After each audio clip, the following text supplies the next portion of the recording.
مداد الذي قد كان نزل الجود والعفو يقود ودودا للبشارات والصفو مداد الذي قد كان نزل الجود والعفو يقود ودودا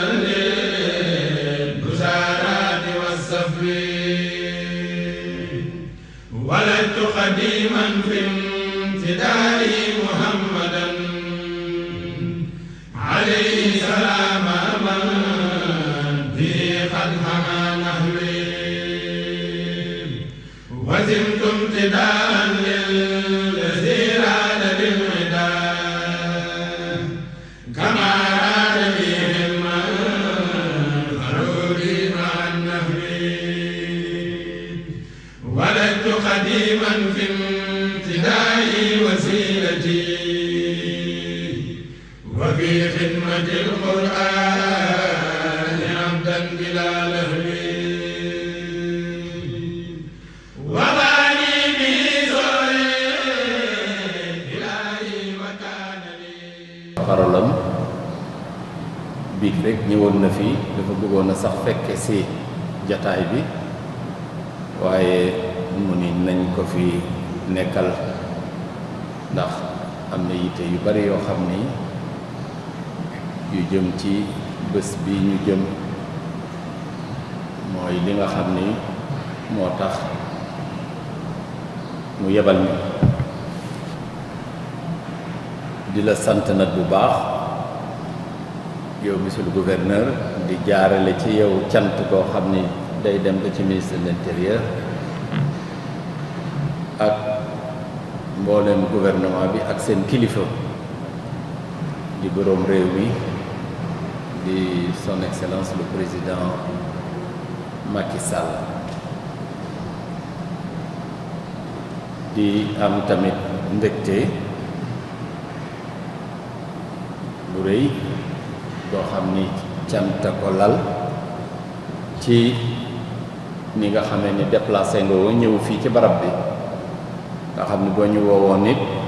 ñu ñëw fekk si la fi nga nekk ndax umpule wu ñu sa taxawaay ci maanaam administration bu gouvernement Sénégal nga nekk ci bopp région bi nekk l'exécutif régional waaye ci sa mbaax ak sa woyofal ak moo tax nga ñëw ànd ak sa service yëpp les forces de sécurité ak tous les services régionaux yi nga xam ni dañoo dépendre ci yow mu mel ni nag barab bi miin na la ndax yàlla def na ni bi nga fi ñëwee rek la ñu ubbi barab bi mu daal di nekk lu am solo loo xam ni barab bi ci sa kanam la ubbee liggéey bi ñu doon liggéey yépp nag nga xam ni moo doon ubbite gi ak li ci xew lépp nga xam ni daanaka mu nekk un événement qu'on peut même qualifier ni bariwut lu muy am ci jamono mu am fekk yow it nga nekk kilifa gi nga xam ni yaa fi représenté le président de la République et tous les services de l'État lu am solo la bu yàlla defee nag ñu toog ba ku baax ki di suñu kilifa dimbali ñu sagal ñu may ñu ngan ngoo xam ni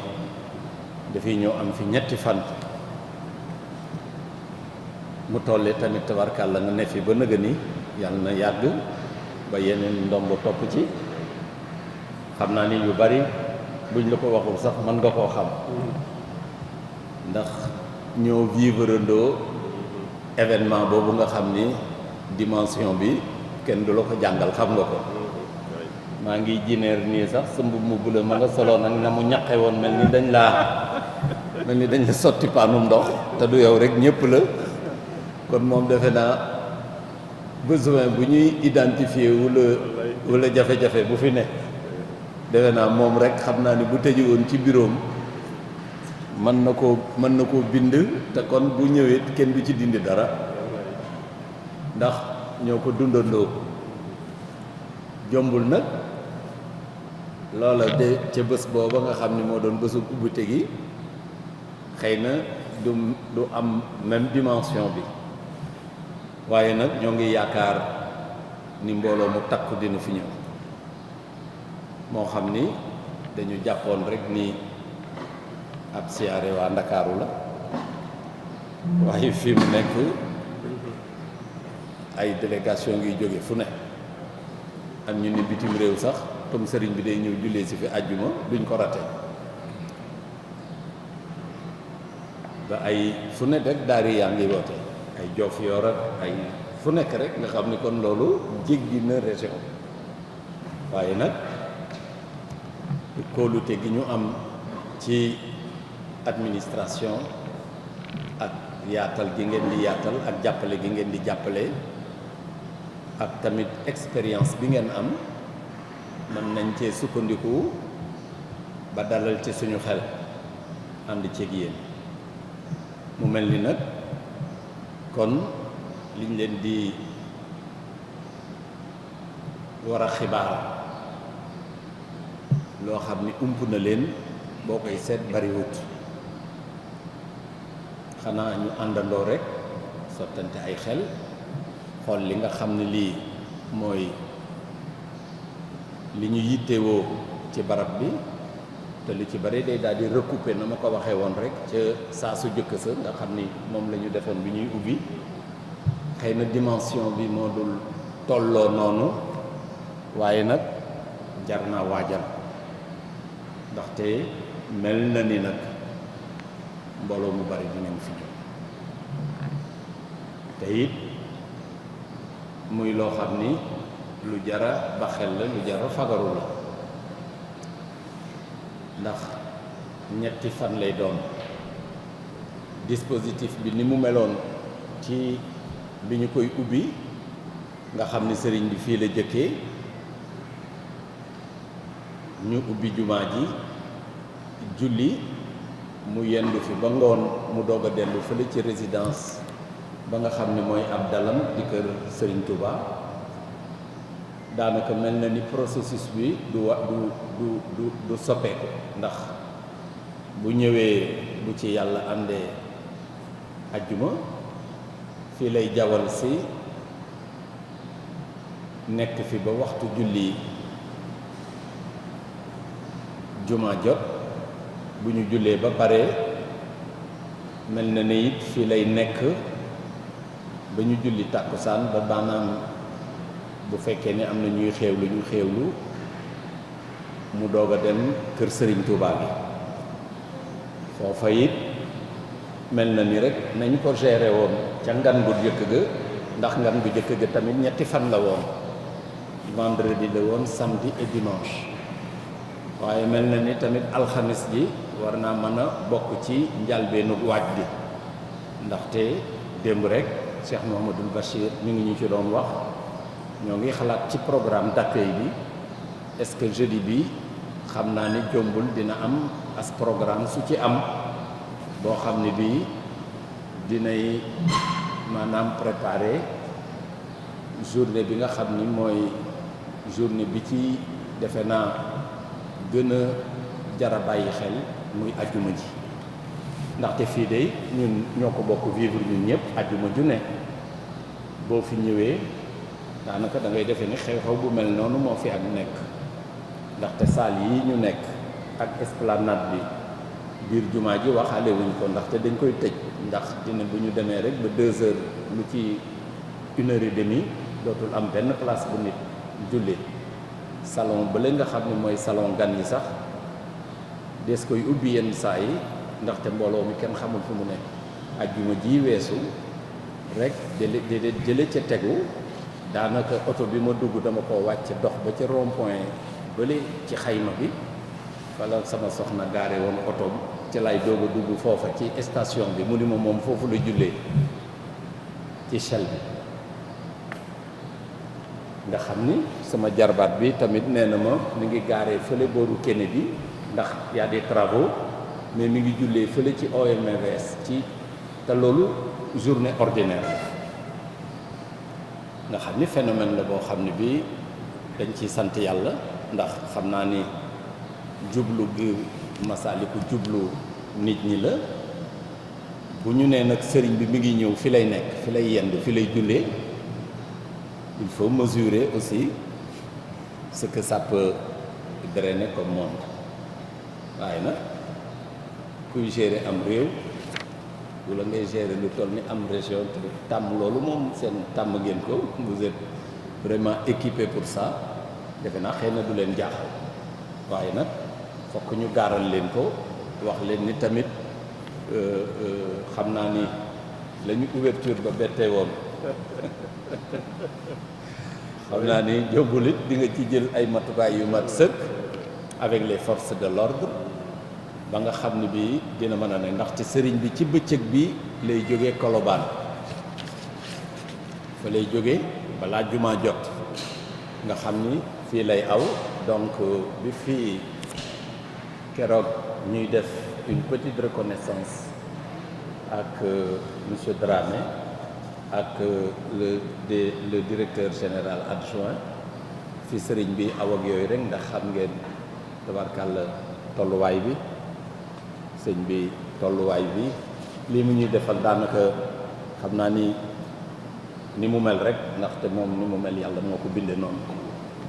nga xam ni lu jëm ci liggéeyal l'islam lu dañ ko doon wax rek en préambule li ci des nag xam naa dañuy xool rek naka nga yow ñun ñoo ngi ci sa ginnaaw bëgg-bëgg daanaka bu ñuy wax ni lii la ñu bëgg mooy mu am assez de sécurité ndaxte seetlu nañu ni bi nga xamee ni ubbite gi lee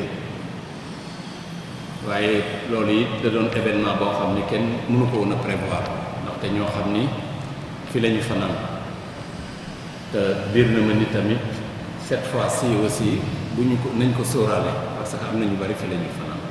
pour pouvoir participer à la prière mais li nga xam ni mooy li am solo ba am solo mooy sëriñ bi ñëwoon ba egsi ci jumaa ji nga xam ni kër sëñ Touba bi lay jógee bu jógee kër sëriñ Touba gi fi muy aw ba egsi fii bu fekkee ni foofu daal amul blocage nga xam ni dinañ ko mën a sécuriser dinaa la ko won bu ñuy jógee fii nga xam ni fi la ñu nattagum ndax sëñ Moussa mi nga xam ni moo yor wàllu woowu ci sëriñ bi moo koy jëli moo koy indi moom it am na ay recommandation yoo xam ne yi joxe na ko ci ak yombal ba nga xam ne bii sëriñ bi xëy na du yëg coono bi ndax ni ma ko waxee sànq rek moom jëmmam daanaka bu dee liggéeyal sëriñ Touba amu ci nu mu tëti waaye ñun ñi nga xam ne ñoo nekk ak moom it te xam ko te xam fi mu toll ci mag wax dëgg yàlla ñu war a jéem a xool naka lañ koy def te taalibe yi xam nga ni xéer nañu xéer goo xam ne gi bu ñu amul ay matuwaay yu ko mat sëkk rek mën nañ cee am ay jafe-jafe te loolu du baat du luy gën loolu moom bu ñu fexee ba sécuriser ko maanaam ak ñëwam ak delloom ba ca barab ba nga xam ne bii fa lay dal ak foofee nañ koy saytoo loolu daal defe naa bu ñu doon résumer lépp ci ngan gi mooy l'élément essentiel bu fekkee ni sax mooy difficulté bu ñu mën a sentir defe naa mooy le nœud gordien bu ñu ko régler rek li ci des lépp mënees na ko négocier mooy loolu li ci des nag ay jumtukaay la ak i fàggukaay ak ñu wax leen ni nga xamee ni bii noonu lañ ko bëggee en résumé am na ay besoins mais besoins yi tamit am na ci yoo xam ni wax dëgg yàlla tàmbali ngeen di ñu ci jàppale di ñu ko résoudre parce que ministre de l'intérieur bi ñu waxee moom wax dëgg yàlla nee na disposition yu ñu bëgg rek nañ la ko gaaral bu ko defee moom it dina ci taxaw ni mu ci mën a taxawee président de la république tamit jotoon nañ ko ba nga xamee ni bii sëriñ baa ngi waajal ngan li wax nañu moom directement xamal ko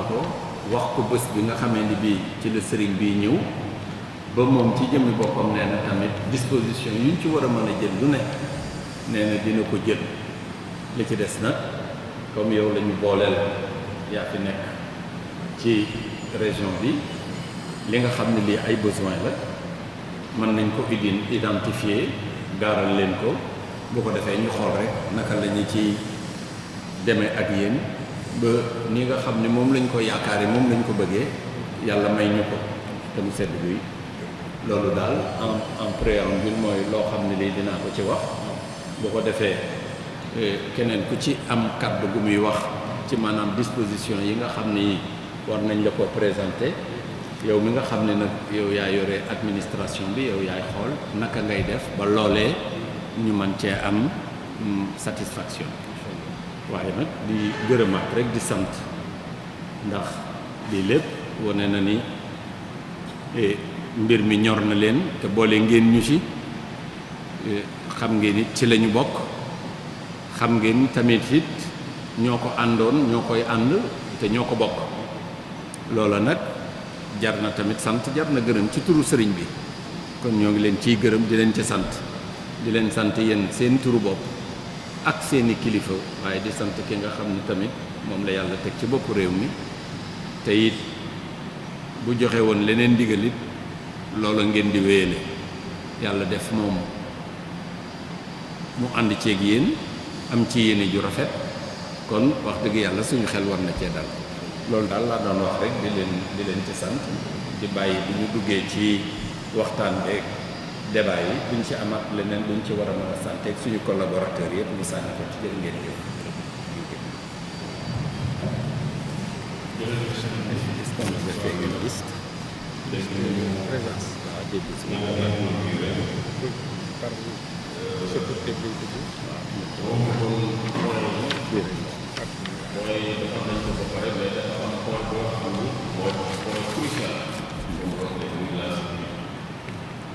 ñuy wax nga maa ngi fàttali ko immigration dafa na Bamba Fall fekk na ko waaw mais peut-être su nekkoon dem na commissaire bi aussi changé na entre-temps commandant légion changé na commandant groupement changé na entre-temps donc ñu bees yooyu ñëw waaye heureusement moom mu ngi fi man maa ngi fi yéen tamit defe naa ne seet ngeen ci waaw tout à fait li nga wax léegi fii waruñu dara ñu dara ko parce que boobu ñeent personnes dem nañu disposition yi mais nit ñi ñëw nañu conversation kenn mu ngi ko ci man balaa la ko ci sëriñ ma ko ne sama yéen dafa tooy ak ñam et malgré que policiers yi ñu mën dugal donc kenn imagine policiers yi niñ doon buuxante ak kii defe naa sax su ma yëre mujj na xotteeku kii moom duggul woon sous-préfet duggul ci biir les mook préfet pour vous dire maa ngi fàttaliku là je dois le reconnaître balaa mbir mi sax le jour J wax nañ ma ne nit ñi ni mu toll nii ak éléments yi fi nekk gëmuñ ñu mu doy yaa ngi fàttaliku nañu wut gendarmerie ñu renforcer voilà après la gendarmerie ñëw renforcer la police mais keroog même le DSP moo jël les choses en main pour vous dire nu mu meloon cette fois-ci nag dañu bëgg jël suñu ay dispositions boole police boole gendarmerie sapeur pompier ñëpp ci biir suffisamment d'éléments ñu sécuriser l'événement de bout en bout ba nga xam ni macha allah du ñu am jafe-jafe yooyu defe naa su ma juumul gendarmerie fas yi la mujj a indi seen fas yi ñoo gën. l'escadron monté su dul woon loolu même président du egsi pour vous dire fii dafa feesoon tel ca bii di ñëw bu ñu deful nag noonu lay mel ñëpp xam nañ taalibe murit ni mu mel ñoom dañoo xër ci sëriñ bi te bu ñu déggee ni sëriñ bi mooy ñëw ñoom ñëpp dinañ bëgg a ñëw kon nag dama leen di jox kàddu balaa wala su fekkee am na la yokk ci wàllu sécurité nga yokk ko ci ma soog leen jox kàddu ñu jox ñu nag ay assurance yu wóor ci wàllu mobilisation de force ba nga xamee ni dinañ mën a contenir la foule bi nga xam ni gis naa ni dina fi ñëw ba li ñu daloon ba le passé bañ ñu dal. ولدت قديما في امتداء محمدا عليه سلام من به قد حمى نهوي وزمت امتداء للذي راد بالمداد كما راد بهم ضروري مع النهوي ولدت قديما في امتداء وسيلتي وفي خدمة القرآن عبدا Nous sortons d'un CRD, si vous voulez, d'une réunion du CRD préparatoire d'un événement exceptionnel que Dakar s'apprête à abriter. Il s'agit du séjour du Khalife général des Mourites qui vient rendre visite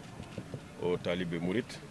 et au-delà des talibés mourites à tous les musulmans du Sénégal en général et de Dakar en particulier. Un séjour de 4 jours au cours duquel il prendra part à la prière du vendredi à Massalikul Jinan. Quand on parle de Massalikul Jinan et de prière du vendredi, on ne peut ne pas se remémorer l'inauguration de la mosquée qui ce jour-là avait mobilisé des centaines et des centaines de milliers. J'ai pu le dire parce que je fus témoin de l'événement de talibés sur 3 jours avec un pic le jour de l'inauguration. L'événement avait mobilisé des centaines de forces de sécurité, police comme gendarmerie, et avait mobilisé l'ensemble des services techniques de l'État à l'époque. Malgré tout, nous avions eu quelques difficultés à contenir la foule. Et l'expérience devant servir à quelque chose et fidèle à la ligne de conduite du gouvernement, Monsieur le Président de la République, par le canal de Monsieur le ministre de l'Intérieur, a bien voulu nous instruire de prendre toutes les dispositions nécessaires pour que ce séjour et les événements inscrits à l'agenda de ce séjour se déroulent sans incident et de manière la plus douce possible. C'est pourquoi aujourd'hui nous avons mobilisé les services techniques aux côtés des services des forces de défense et de sécurité pour qu'avec le comité de gestion de la mosquée et le comité d'organisation du séjour sous la direction du Djawriñ El Hadj Mbacké Faye, de changer sur les dispositions à devoir prendre, de s'accorder sur les modalités d'engagement des services de l'État et de pouvoir dérouler en toute quiétude les 26, 27, 28 et 29 mai afin que le séjour du Khalife soit agréable et pour lui et pour le comité d'organisation, mais surtout pour les fidèles mourites. Monsieur le gouverneur, par rapport à ça, surtout pour ce qui est des forces de sécurité, est-ce qu'il y a déjà un nombre qui est disponible pour la couverture de ces 3 jours de visite? Oui, je disais tantôt que l'expérience doit servir à quelque chose. Nous avons l'avantage d'avoir supervisé l'organisation de la cérémonie d'inauguration de Massalikul Jinan à l'époque, organisation du point de vue sécuritaire évidemment et technique. Et à l'époque, nous avions mobilisé un nombre impressionnant de policiers et de gendarmes. Et je puis vous assurer qu'on avait des difficultés. Cette fois-ci, nous allons faire plus. Nous n'allons pas avancer un nombre tout de suite, mais ce qui est constant, c'est que la police va déployer le maximum d'éléments possibles. Parce qu'il va falloir non seulement sécuriser l'enceinte de la mosquée, mais également les alentours, sans oublier maintenant les questions liées à la mobilité. Donc tous les axes menant à Massalikul Jinan seront sécurisés pour permettre la fluidité de la circulation. Pour le L'itinéraire qu'empruntera également le calife, cet itinéraire sera sécurisé. Donc de son domicile à Massalikul Jinan. Et dans l'enceinte de Massalikul Jinan et même dans les abords, nous comptons déployer des éléments de la gendarmerie, l'escadron monté de la gendarmerie, pour aider et accompagner la police dans le cadre de la fluidité de la circulation. C'est dire donc que véritablement pour cette fois-ci, si nous avions fait 10 lors de l'inauguration, cette fois-ci nous comptons faire 100. Merci beaucoup. Oui, donc je commence mes propos d'abord par des mots de remerciement, parce que nous venons de terminer, après 4 tours d'horloge, une réunion du comité régional de développement sous la présidence du gouverneur de Dakar, avec ses collaborateurs de l'administration territoriale, le préfet et les sous-préfets, et de tout le commandement militaire, c'est-à-dire toutes les forces de sécurité de la région. Comme il l'a si bien dit, nous avons fait une revue de l'ensemble des requêtes qui ont été remontées à son niveau et au niveau des autorités pour un bon déroulement des événements qu'il a cités, qui vont se dérouler à partir du jeudi 26 mai jusqu'au lundi 29, jusqu'au dimanche 29 mai, qui célèbre la venue du Khalife général des Mourides, Cheikh Mohamedou Mountakha Al-Bachir, à Dakar. Visite qu'il a réitérée parce que sa première visite officielle remonte à l'inauguration de la mosquée Massalikul Jinan en septembre 2019. Cette fois-ci, il vient en fait pour visiter toute la communauté sénégalaise, globalement. Tous les musulmans, tous les Sénégalais, de toutes religions confondues. D'abord, pour les remercier de l'accueil qui lui a été réservé lors de cette première visite pour l'inauguration de la mosquée, qui avait en quelque sorte dessiné un élan de solidarité, de partage avec toute la population sénégalaise. Les musulmans, les non-musulmans, les chrétiens et autres ont ouvert leurs portes et ont permis aux pèlerins, aux fidèles qui étaient venus à l'inauguration de la mosquée d'être à l'aise dans leur lieu de prière, dans les maisons. Donc c'est le lieu pour lui et le moment de remercier tous les foyers religieux, de remercier tous les Sénégalais de l'accueil qui lui a été réservé. Cette fois-ci, il vient pour communier avec tous les musulmans et les Sénégalais durant 4 jours. Et donc, nous avons sollicité l'État dans sa globalité, toute son administration, ses forces de sécurité et son administration territoriale de venir en aide au comité d'organisation qui est en charge de la visite du Khalife général des Mourides pour rendre agréable son séjour. Nous avons fait la revue en quelque sorte de tous les besoins. Le gouverneur a donné tour à tour la parole à tous ses services de sécurité, à tous ses services techniques régionaux, les services médicaux, les différentes zones médicales. Et à la fin, je peux dire qu'on peut délivrer un satisfecit au gouverneur et à ses services, parce que tout ce qu'on avait demandé, tout ce qu'on avait remonté à son niveau, a été pris en charge. Et nous espérons que les vœux qui ont été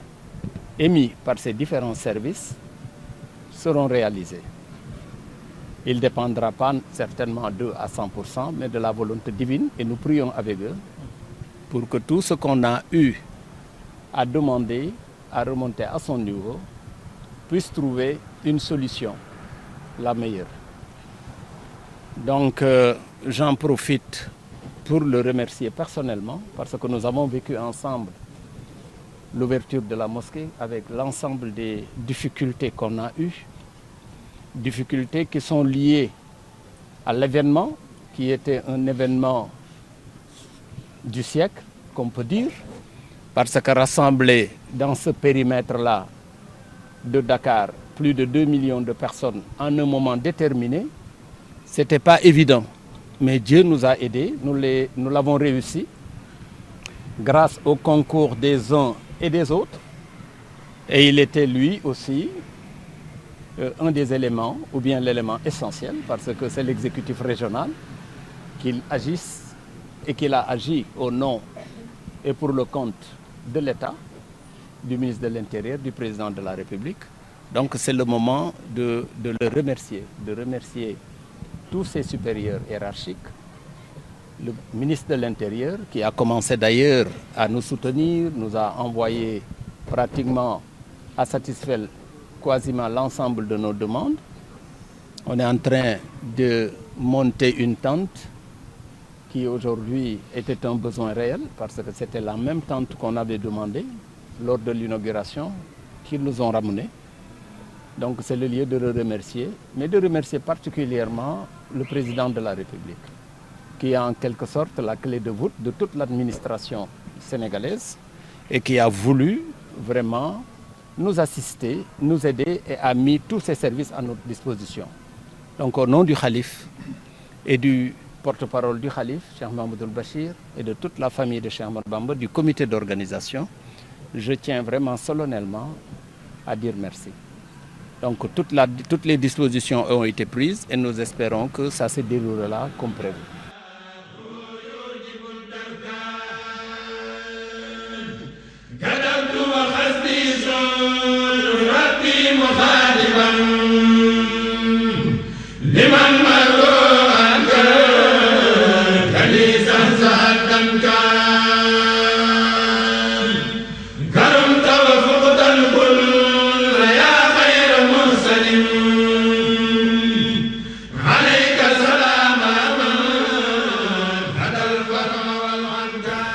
waaw tey jii ñu ngi nekkoon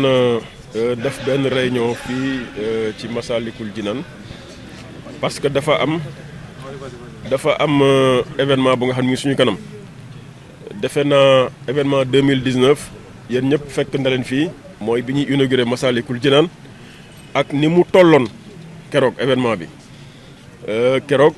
egsi woon Massalikul Jinaan nekkoon lu jafe ndax taalibe yi dañu fi presque am na sax ñu fanaan si bien que monde bi amoon Massalikul Jinaan keroog man mosuma koo gis alors mu nekkoon nag événement bu mag a mag et ni ñu xamee également événement ni muy déroulé woo bii ñu jëm suñu kanam it ñu ragal ni su ëppul boobu it dina toll ak moom ndax xalif bi mooy ñëw war fi def ñetti ba ñeenti fan